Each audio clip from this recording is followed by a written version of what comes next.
the Lightning Brain series and its sequel, the Keepers series. And in addition to being an author and a writing coach, I teach at universities and have a consulting business. If you would like to learn more about me, my books, or my writing coach activities, or make comments or suggestions, please contact us via the lightningbrainseries.com website.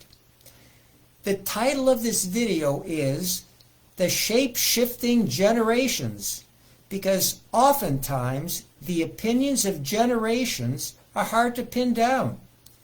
There are many myths attached to different generations, and everyone listening belongs to at least one. So all listeners, and authors and writers in particular, should like listening to it, because what is talked about will help them develop the characters in their novels. So, what is a generation? Here's a definition I found when Googling it. A generation is all the people born and living at about the same time, regarding the whole collectively. It can also be described as the average period, generally considered to be about 20 to 30 years, during which children are born and grow up, become adults, and begin to have children, and launch their careers. Sociologists and government policymakers must take into consideration how generations differ. Here's what comes up when I Google generational differences. There are fundamental differences across generations, from their racial and ethnic composition, to how quickly they reach certain milestones, such as marriage, to their political and ideological orientations. Some are enduring differences that will shape the generations over the course of their lifetimes. We can improve upon these definitions by drawing from the most thorough book I have found that talks about generations.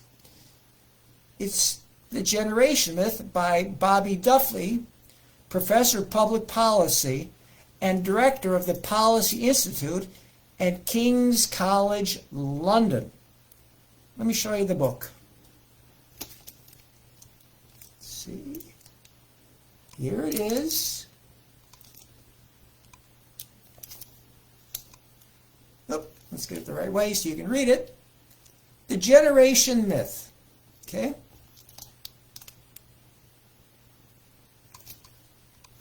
His findings and conclusions come from analyzing big social research databases containing millions of data points.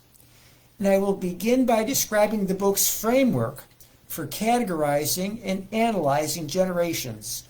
Once we understand the framework, everything we read about generations or hear on talk shows and the news becomes much clearer. So let's begin with the chronological generations that are alive today. The oldest he labels the pre-war generation. It includes everyone born before 1945. Why 1945? Because it's a big anchor for a crisis or event or a specific point in time. It comprises the greatest generation and silent or beat generation.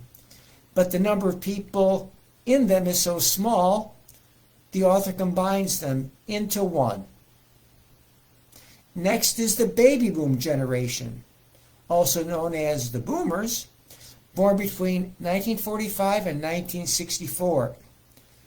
Then comes Generation X, 1966 to 1979, followed by Generation Y, which is 1980 to 1995, but usually called the Millennials. And then comes Generation Z, 1996 to right now. The author then describes a long-term view as developed by William Strauss and Neil Howe. Every generation no matter what time period we look at, belongs to one of these four archetypes: idealistic, reactive, civic, or practical. I'm sure you understand their main differences. But the author goes on to say that we have to look deeper than either of these labeling systems if we want to avoid the myths and mispronouncements, such as these that lead to today's generation wars. Boomers are spending their kids' inheritance. Generation Z are snowflakes. Millennials are lazy students. The greatest generation, they were the ones that paved the way for the comforts of today. Or this one, millennials are lazy students. The author calls these our generational delusions, and you don't have to search very hard to find others. The author says that sociologists and public policymakers will get a much better grip on people's beliefs, attitudes, and behaviors if they realize that there are just three explanations, statisticians calls them explanatory variables, for how generations behave. And here they are. Specific crisis or event points, or short periods of time. Which ones impacting us can you name? How about World War II? And 1945 is a good, point to demarcate that. Or Kennedy and Martin Luther King assassinations, AIDS epidemic, collapse of the Soviet Union, the dot-com boom, the Great Recession, COVID-19, or accelerating climate change. Here's another exogenous variable: life cycle effects. Each person's views change as they move along the trajectory: birth, growth, decline, death. Look what happens along the way. We go to school, leave home, start a career, maybe get married, raise a family, retire, so on and so forth. I think you could add to this. And finally, the cohort effect. Divide everyone alive, and everyone alive can be grouped into the living generation. Anyway, group everyone alive into one of the 5 chronological generations I've already described. And if we analyze current events and policy issues through the lens of these factors, we can see at least an outline of the future. And why can't we see clearly? Because of the other kinds of variables you haven't found or can't quantify. Statisticians call them the exogenous variables. Well, the author then presents a series of statistical graphs illustrating how to separate the 3 factors. Here's how to do it.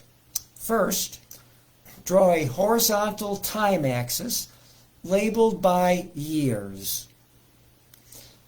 A vertical axis labeled according to some social or people variable that can be quantified is drawn next. And then one or more lines going from left to right is drawn. Each line represents a particular generation. I teach statistics, so I know how to interpret these graphs. And I like how the author, Bobby Duffy, does as well. For a specific crisis or event, find on the time axis when it occurred, and then look at the corresponding point on the graph. For life cycle effects, look at the shape and slope of the line over a particular period of time. And for the cohort effect, look at gaps between the lines. Well, if you could trust all the graphs you see in the media or magazines today, you could believe what they say about their graphs. But you know that often the media, newspapers, and magazines slant the stats and statements to suit their hidden agenda. You'll find this quote in many stats books. Figures don't lie, but liars like to figure. And if you followed what I presented above, you'll be able to separate the truth from the lies, even though navigating through the maze of graphs and lines and numbers often might give you a headache. I know they do, especially when I'm in a hurry and just want to get to the nub of the issue. As you might expect in a book written by a professor, it includes in 10 chapters spanning 200 pages a lengthy analysis of a plethora of generation-related public policy issues. Among them are inequality, climate change, boomer wars, and the sex recession. All are well written, but they become tiring after a while. So readers should pick and choose which ones they want to dig into in detail. And the book's conclusion tells us why generations matter. We study them to see through the phony stereotypes. And when we do, we see that loss of connection among generations, not conflict, is the biggest risk. Delayed life cycles are changing the life course for new generations. Inequality is an increasingly intergenerational issue. And you would measure that by looking at the distance between the lines. If we read the generations correctly, crises and declines can be avoided by choosing intelligent policy details.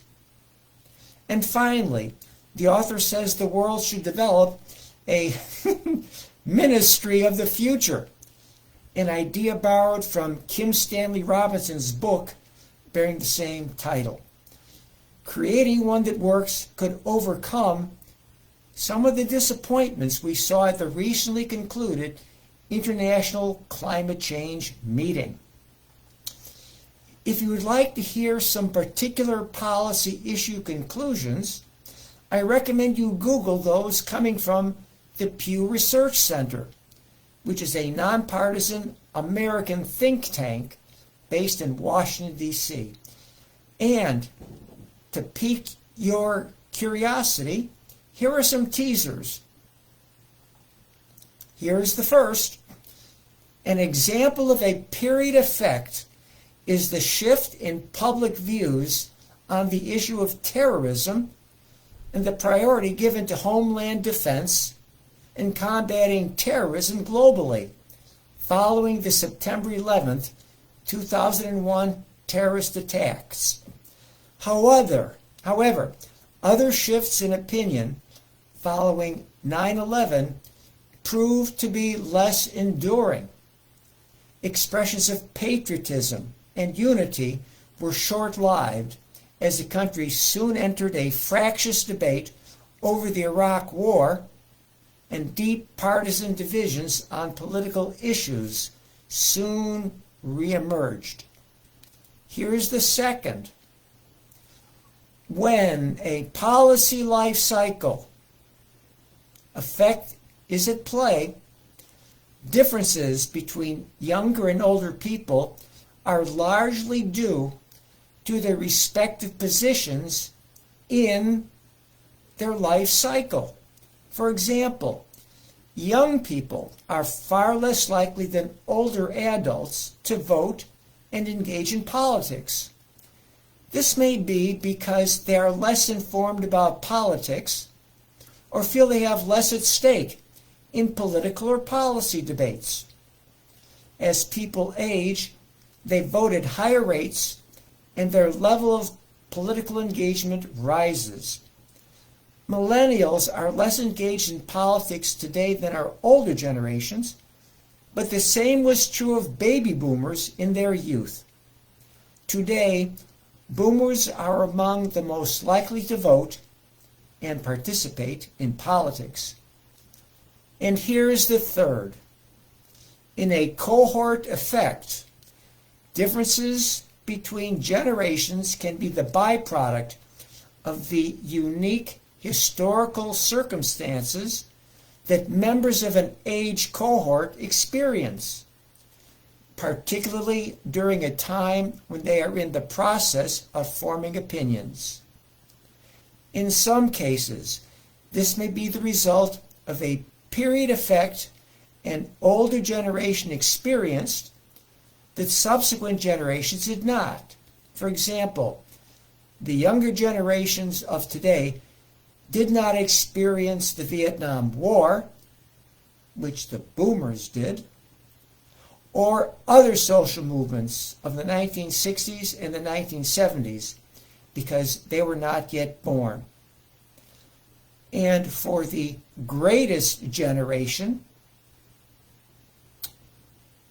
World War II was an immense event. So there you have it. Interesting insights given by an understanding of generations. Well, it's time for me to end the talk. And no matter what your generation, I hope you might take something useful from it. Thank you for listening, and bye-bye.